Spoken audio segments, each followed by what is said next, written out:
Acá estamos, 3 de la tarde, 6 minutos. Así es, bueno, uno de los temas del día, de la semana, que vamos a tocar en breve con los especialistas, tiene que ver con lo internacional, con el atentado que ocurrió en Niza, en Francia, este camión que atropelló a cientos de personas, que dejó 84 muertos, Estado Islámico que ahora reivindica este atentado. Y bueno, y Niza que no sale del shock y que intenta de a poco recuperar la normalidad. El presidente de Francia dijo en la madrugada del viernes que es innegable el carácter terrorista del ataque perpetrado en la localidad de Niza.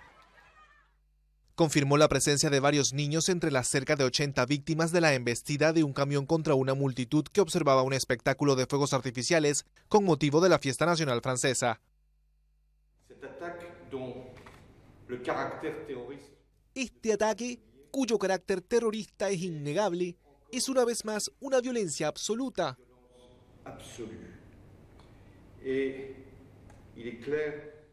Y está claro que hay que hacer todo lo posible para luchar contra el flagelo del terrorismo. Hollande anunció que reforzaría las acciones militares en Irak y Siria contra el grupo yihadista Estado Islámico. El conductor responsable de la masacre fue abatido y los cuerpos de seguridad buscan confirmar su identidad tras hallar documentos a nombre de un franco-tunecino. El vehículo transportaba armamento pesado y circuló durante 2 kilómetros arrollando gente a su paso. La justicia antiterrorista se hizo cargo de la investigación. Washington, la ONU y la Unión Europea condenaron el suceso. Ahí estamos viendo todo lo que pasaba en este informe que preparamos para vos acá en la tarde de C5N. Pero vamos a analizar en profundidad no solo lo que está ocurriendo en Niza, sino también en Turquía. Estamos con los especialistas, con Andy Flores, con Walter Gobar. ¿Cómo les va? Muy buenas tardes por haber venido. La verdad es un placer este tiempo que le vamos a dedicar, porque es un tema que la verdad que, aunque nos parezca lejano, nos toca a todos y estamos todavía choqueados. Primero lo de Niza, Estado Islámico que ahora sale a reivindicar el atentado. Esa es la novedad, lo último. Sí, exactamente. Hubo mucha repercusión en lo que usan Telegram, muchos de estos grupos para hacer las reivindicaciones de los atentados, un tipo de comunicación cifrada que uno puede sumarse a ese canal. Bueno, durante el atentado en tiempo real, muchos de ellos recibían instrucciones de cómo tenían que hacer, por ejemplo, en las redes sociales, cuando todavía el Estado Islámico no se había reivindicado el atentado. Sin embargo, decían, bueno, usemos los mismos hashtags que está usando la gente para lamentarlo, para festejar y para amenazar a otros países. Tremendo.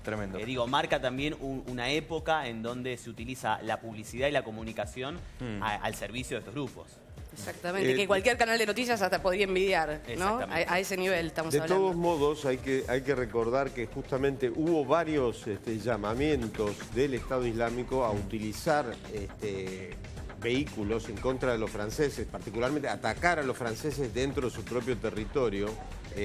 Hubo una quema de algunos miembros del Estado Islámico de pasaportes franceses donde se hacía este tipo de llamamiento. Es decir, de alguna manera esto era previsible. Tal vez las autoridades francesas no previeron que esto iba a ocurrir en Niza, justamente.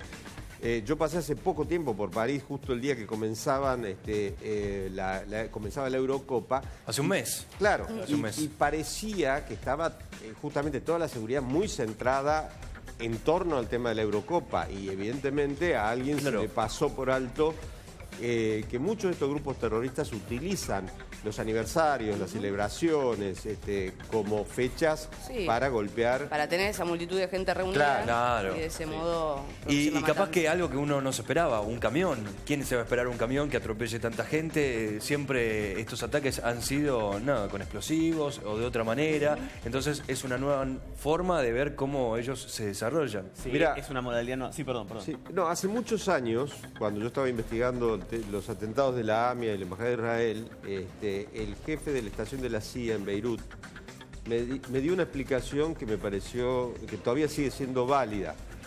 Decía él, cuando nosotros utilizamos métodos de alta tecnología muy sofisticados en el combate al terrorismo, los terroristas bajan la sofisticación y utilizan métodos más rudimentarios. Puede ser tanto aplicable a las comunicaciones, es decir, vos podés tener equipos de intercepción, pero si la comunicación es hombre a hombre es imposible interceptarla. Tal cual. Y también en cuanto a la sofisticación de los métodos de los atentados. Digo, es mucho como más elemental el uso de un camión, como fue en este caso, que algunos de los otros atentados que requirieron mucha más coordinación y mucha más logística. Claro, y en ese punto es tal cual, se busca lo elemental. ¿Por qué? Porque más allá de este caso puntual, los llamados lobos sueltos, digamos, los que actúan quizás sin necesariamente ir a tener un entrenamiento con... Sí, porque lo que dicen desde Francia es que se radicalizó muy pronto este muchacho, este lobo solitario, que también, bueno, pertenece a las filas del ISIS, pero digo...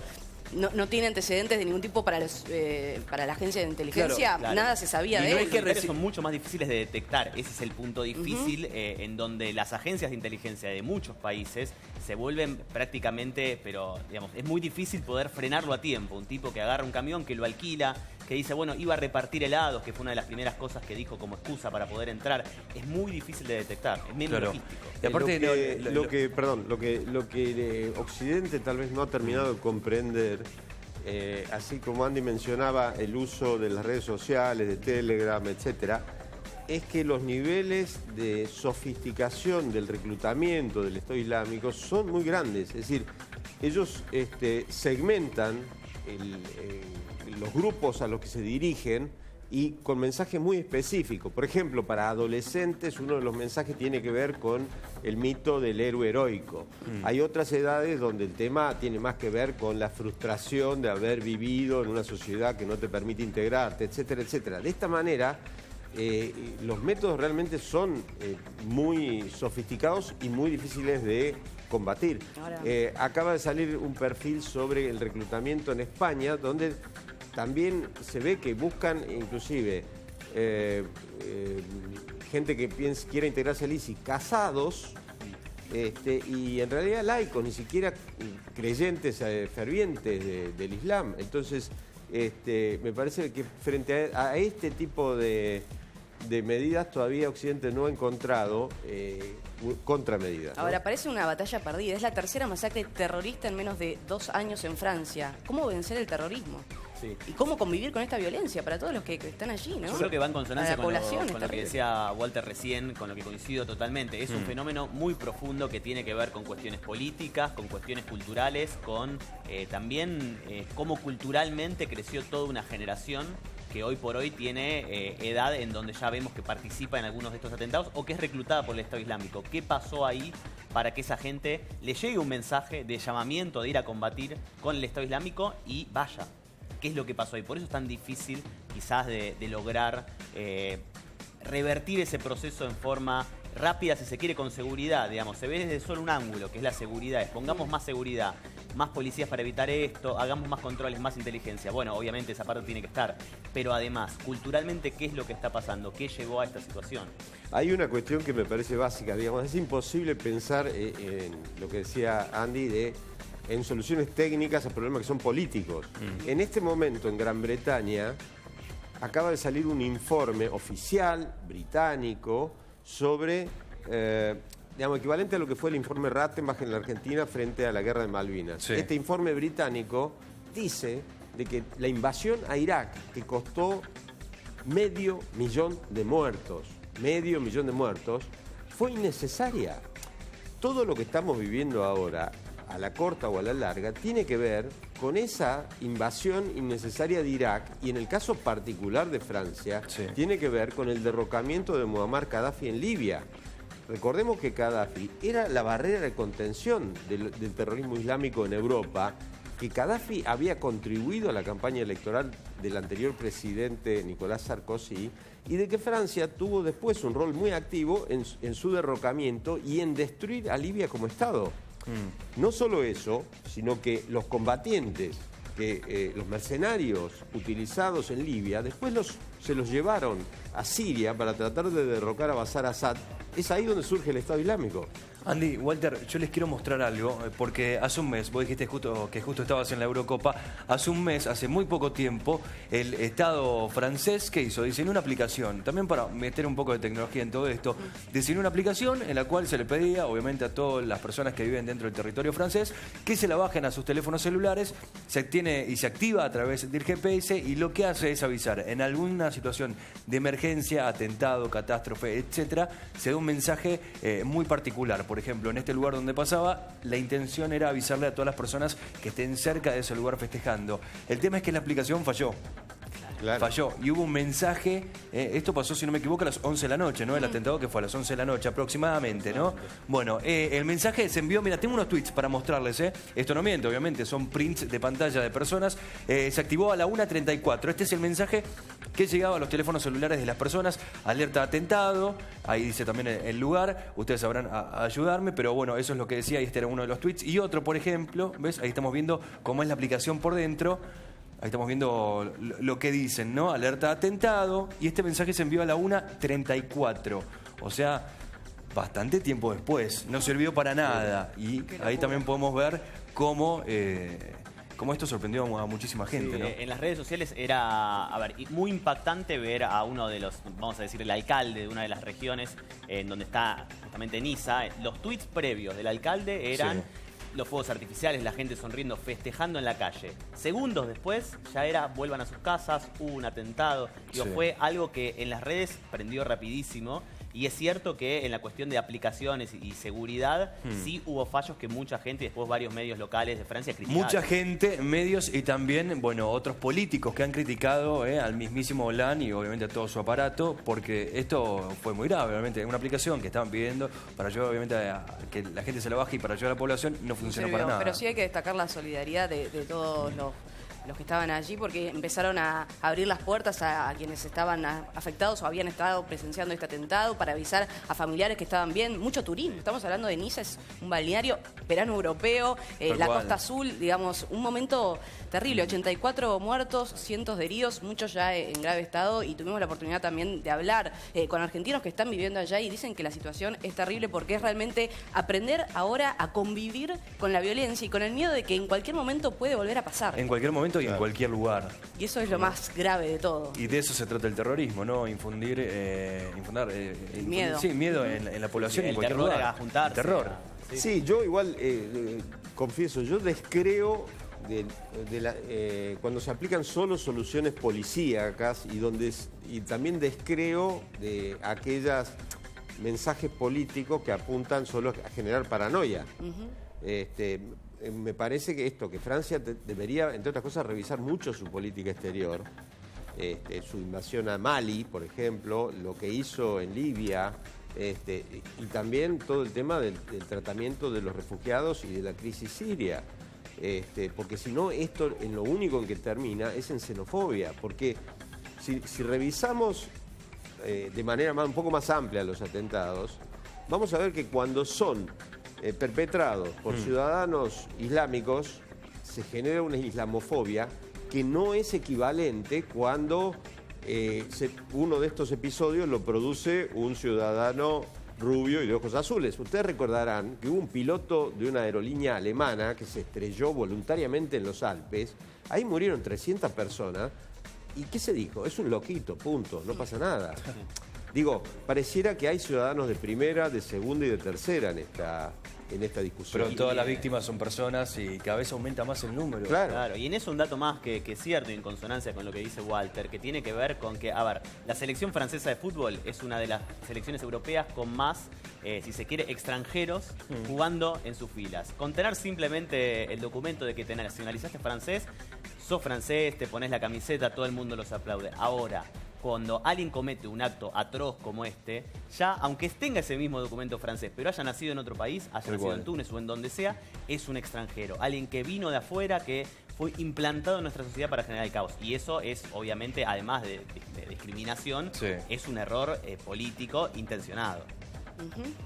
Otra cuestión ahora tiene que ver también en el ámbito internacional. Ayer nada más este intento de golpe de Estado, una facción del ejército que intentó derrocar al presidente turco, una situación caótica, con muertos, con heridos, con detenidos también. Ahora, varios interrogantes que al menos están abiertos. O sea, muchas dudas. ¿Qué pasó? ¿Quiénes fueron los golpistas? ¿Querés empezar vos? Bueno, sobre qué pasó, vamos a arrancar por así nos ponemos paso todos a paso. en la misma página. Lo que sucedió ayer es que hubo un intento de golpe en Turquía. Comenzaron en principio, bloqueando los puentes que comunican en Estambul la parte asiática de la parte europea. Hubo disparos desde un helicóptero a la central de inteligencia, al Estado Mayor. Hubo bombardeos con tanques al Parlamento. No le permitieron en un principio una situación confusa sobre qué pasó con el presidente, si podía aterrizar en Estambul o no, si había pedido asilo o no. Pero en definitiva, el presidente salió con su celular por la cadena de noticias CNN de Turquía, a través de una videoconferencia diciendo estoy en un lugar seguro, la gente debe salir a la calle a respaldar este gobierno democrático. Y así fue. La gente salió a la calle, hubo 265 muertos, una cifra muy alta. La mayoría civiles. La mayoría civiles, entre estos muertos también están aquellos militares que estaban realizando el golpe, ¿no? Pero, digamos, la gente salió a la calle, les dispararon, hubo situaciones muy violentas. Los tanques en la calle, creo que esa imagen es tremendo. En la Yo madrugada. hoy estaba viendo a la mañana en un canal de noticias cómo sacaban a una de las personas que estaban manejando uno de los tanques de guerra. La sacan, pero no le pegan tampoco, sino que hablan de persona a persona, ¿no? Le dicen, me imagino, ¿no? Lo que le estarían diciendo, salí, ¿qué estás haciendo? No, la verdad que es tremendo. Y las imágenes que impactan también, Sí. las imágenes que iban llegando. A mí me despierta muchas dudas el tema, porque siendo Turquía un socio muy importante de la OTAN, que esto se haya producido. Además, en ese mismo viaje al que hacía referencia antes, yo estuve en Moscú, que fue ahí cuando pasé por París, después en una reunión con periodistas de 30 países, hace un mes atrás. Y ahí se hablaba de que había rumores de golpe de Estado en Turquía, es decir, que esto se sabía. Se sabía. Y también me llama mucho la atención la demora por parte de los miembros de la Unión Europea y de Estados Unidos en condenar el golpe. Lo condenaron bastante tardíamente cuando ya estaba prácticamente conjurado. Hay que recordar también que Turquía ha hecho un doble juego en el sentido de que, por un lado, está tomando o recibiendo a cambio de dinero a los refugiados que Europa no quiere recibir, pero por otro lado ha tenido, y su ejército y sus servicios de inteligencia han tenido un papel muy importante en proporcionar ayuda al Estado Islámico. En general lo que ocurre con estos ejércitos que se dedican o participan en operaciones clandestinas es que después terminan sintiéndose los salvadores de la patria. Nosotros también tenemos historias conocidas al respecto en el continente. Ya fue, digamos, llamativo el atentado en el aeropuerto de Ankara poco tiempo atrás. ¿Por qué? Porque habiendo tenido el gobierno turco una actitud complaciente o inclusive cómplice con el Estado Islámico, ¿por qué estaba atacando el Estado Islámico o una facción del Estado Islámico de golpe a Turquía? Y ese atentado también se produjo en un momento en que Turquía recompone relaciones con dos países muy importantes. Por un lado, con Rusia, con el cual estaba distanciado porque Turquía había derribado un avión ruso que había estado bombardeando al ISIS, y con Israel, con quien había estado distanciada a raíz de que Israel había matado a varios turcos que iban en un barco para llevar... Pero hace poco también hubo una reconciliación con Israel, ¿no? Y claro, eso también es una muestra de debilidad. Muchos lo tomaron así. Por eso te digo. Ahora, el gobierno turco está acusando a lo que ellos llaman el Estado paralelo, que es, digamos, un grupo liderado por un imán que vive en los Estados Unidos, Gulem. Entonces se habla de los gulemistas, que es un sector que tiene ciertas raíces en el poder militar, digamos, en el ejército, dentro del periodismo y dentro del poder judicial. Por eso ahora, además de detener a militares, se ha destituido a un gran número de jueces. Más de 2.000, 2.300 jueces. Ahora, es un yo me número pregunto, Andy, Walter, no queda claro qué buscaban los golpistas. Y ahora, ¿cómo va a reaccionar el ejército ante tantos detenidos también, no? Sí, hay una parte que hay que caracterizar también que tiene que ver con cómo era el gobierno cómo es el gobierno actual de Turquía. Yo tuve la oportunidad de estar hace muy poco allá, conversando con la gente, haciendo algunas notas. Se empezaron a recortar muchas libertades en Turquía. Eso es una realidad. Digo, por supuesto, nadie con esto justifica ningún tipo de golpe, pero sí para caracterizar qué es lo que estaba sucediendo Sin embargo, antes. Endogan, el presidente turco, tiene bastante aceptación popular, digamos. Ganó con el 52% Sí. de los votos hace muy poco tiempo. Lo que sucedió, hubo represiones masivas. Recordamos un parque que estuvo ocupado, Claro. que se querían construir un shopping, un negocio multimillonario. Represiones muy violentas, me contaba la gente allá, que después de las represiones, la gente que tuiteó sobre el tema la fueron a buscar a las casas.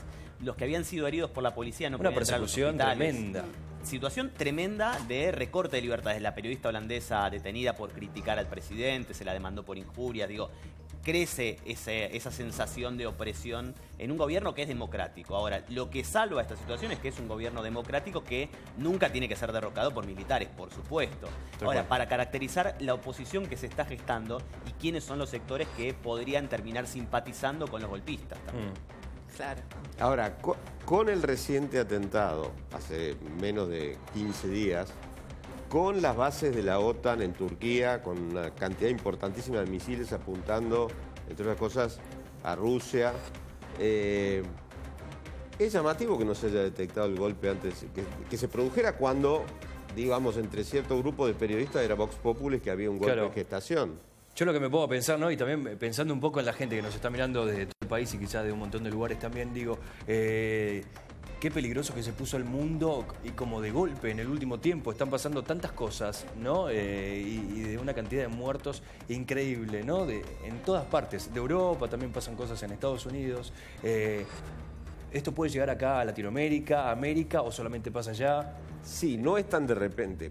Lo que te corregiría en esto, en que creo que hay que buscar las raíces en toda esta reestructuración del Medio Oriente que Estados Unidos intentó hacer a partir de la invasión a Irak del 2003. Digamos, tiene que ver con los últimos 10, 12 años, 15 años. Y esto sí, en algún sentido, esto sí puede llegar acá. Yo hace un tiempo atrás... Ya bastante tenemos con el tarifazo, la inflación, la corrupción. No, era paremos un poco. lo Lo único que nos falta es que... Lo que faltaba. Por favor, te lo pido. No.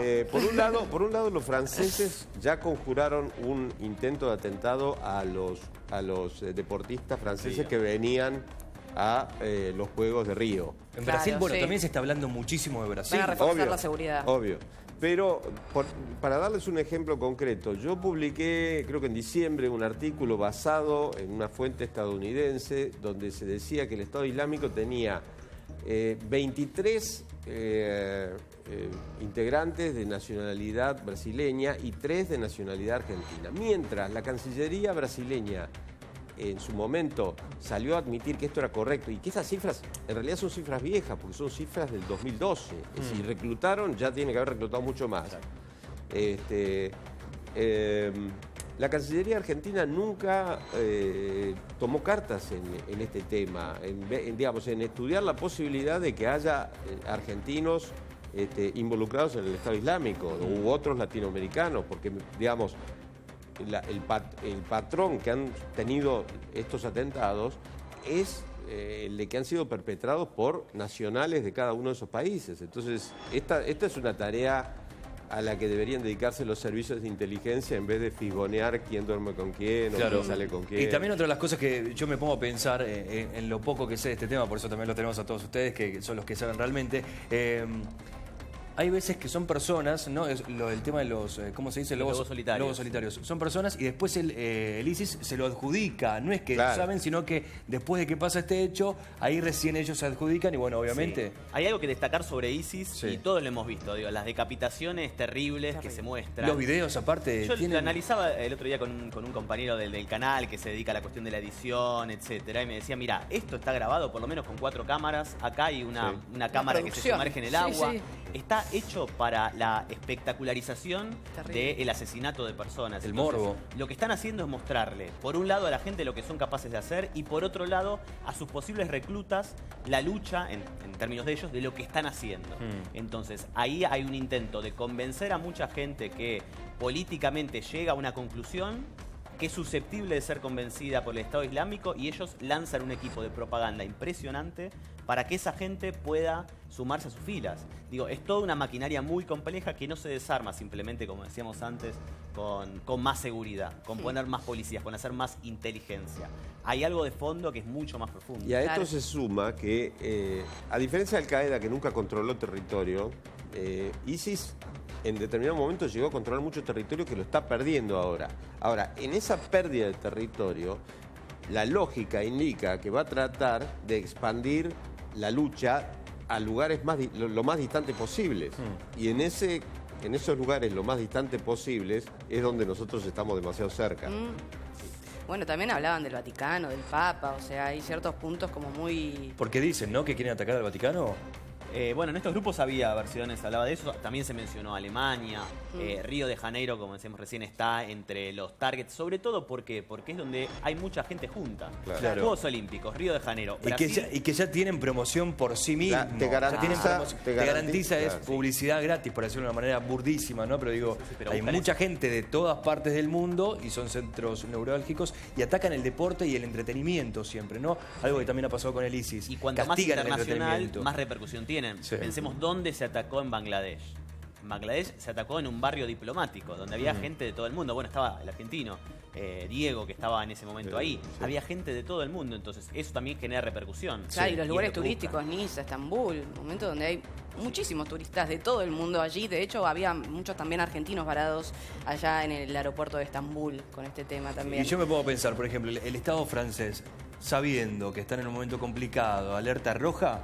No sé en qué estado de alerta ahora está Francia, pero digo, una alerta... 3 días de duelo, por supuesto. Sí, 3 días de duelo, digo. ¿Qué ganas, no, de salir a festejar a la calle? Pero obviamente no se tiene que reprimir, la gente no tiene que salir igual a las calles porque hay que salir a festejar, ¿cómo no van a salir? Un dato curioso de eso, de lo mismo que decís, es que Hollande, horas antes del atentado, había decidido levantar a partir del 26 de julio el estado máximo de seguridad, que es el que tenía Francia a partir de los últimos atentados. Obviamente eso después se volvió atrás. Digo, no es un momento para festejar las cosas que han pasado en Francia, eso es lo que quería decir recién. Las cosas que han pasado en Francia no es un momento para salir a festejar a las calles, la gente se tiene que cuidar un poco más, pero eso también es ganarle a la gente del ISIS, ¿no? Por si no salen a las calles. El primer ministro francés aseguró que vencer el terrorismo va a llevar muchos años, mucho tiempo y mucho sufrimiento. Esas fueron las palabras que utilizó. Locura.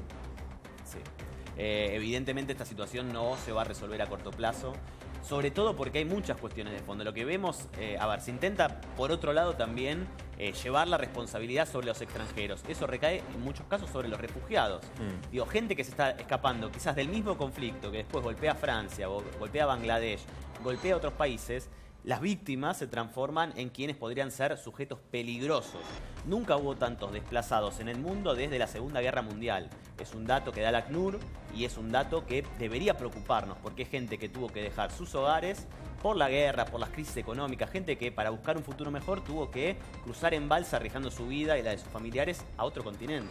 Digo, esa gente es víctima. Yo quisiera dar un ejemplo ilustrativo de esto, que para mí tiene que ver con que en realidad en cualquier parte del mundo los gobiernos deberían tratar de ganarse más la confianza de las comunidades islámicas, porque en realidad son las propias comunidades islámicas las que van a permitir desarticular estas redes. Ahora, por ejemplo, la Argentina ha decidido ahora traer 3.000 refugiados sirios. Que ayer, que hoy mismo está llegando la primera y se va para La Pampa. Claro, ¿no? Ahora, para eso, vos lo que tenés que hacer es darle participación a la comunidad siria en la Argentina en lo que se llama el screening, digamos, la selección y el análisis de quiénes son las personas que vienen. Porque nadie te garantiza que entre esos 3.000 refugiados haya uno o más de uno que sean del ISIS, porque una de las técnicas que ha utilizado el ISIS ha sido infiltrarse en los grupos de refugiados. Aparte, lo vimos, es una sola persona la que puede provocar todo esto. Entonces, ¿cómo controlas? Es meterse en el cerebro y no te puedes meter hoy en día en el cerebro de alguien para saber qué está tramando. Es muy difícil. Es muy difícil saber. Y ya con cualquier método, insisto con esto. Lo de Niza fue sin explosivos. Bueno, no tenía armas, tenía una pistola y un camión. Atropelló gente, zigzag. Cuanta más gente atropellaba, mejor. Sinceramente, cuesta creerlo. La verdad que las cosas que están pasando. Pero bueno, les agradecemos a Andy Flores. Por último, para cerrar, y ya metiéndome en Turquía, ¿qué va a pasar ahora con Turquía? ¿Cómo lo ven? Yo todavía, a mí me gustaría tener más certeza de que el golpe ha sido realmente conjurado. Creo que Erdogan va a ser bastante cruento con quienes dieron el golpe, porque tiene esa historia. Si es que, y quienes lo critican en Erdogan dicen, bueno, cuidado con cómo te comportas ahora. Por ahí es mucho más rígido con sus decisiones. Va a ser un gobierno mucho más duro. Él también tiene allí el combate, digamos, tiene un enfrentamiento muy grande contra los kurdos que buscan su independencia, contra la guerrilla de los kurdos. Va a ser mucho más inflexible y hay que ver nuevamente cómo se reposiciona él frente al Estado Islámico y cómo Europa, digamos, y todavía nos resta saber si hubo una participación o no del exterior, ya sea de este grupo gulemista con este predicador que vive curiosamente en los Estados Unidos, y de los europeos. En determinado momento, no sé si Andy también lo vio, cuando puede haber sido una información falsa, en un momento parecía que Erdogan había pedido asilo en Alemania y Alemania se lo negó. Se lo negó. Rusia se lo dio, pero digamos, hay que ver cómo baja la polvareda y cómo decanta toda la situación para dar opiniones más Recién acaba certeras. de pasar todo esto, hace horas, la verdad, y hay mucho análisis y todavía hay que procesar toda la información que uno va leyendo a través de las redes sociales, de los medios y de todos los lugares. Les agradecemos a Andy Flores, a Walter Gobar por haber venido, analistas internacionales, los que más saben, así que a disfrutar ahora del sábado. Gracias. Gracias. Bueno, tenemos más programa por delante, hasta las 6 de la tarde estamos en vivo, invitados que de a poco van llegando. Milita Bora, por ejemplo, viene Campi también, nos vamos Qué a lindo divertir. programa. Sí, hermoso. Lo único que te Felices. pedimos es que te quedes con nosotros, hasta las 6 de la tarde, Agustina Casanova. Diego Poggi, ahí estamos compartiendo imágenes de Milita Bora, que viene a presentar su video también, la rompe cantando, una rapstar y ahora también bailando, ojo, la vemos ahí en Showmatch. Así que enseguida volvemos con más, no te vayas, Tarde extra.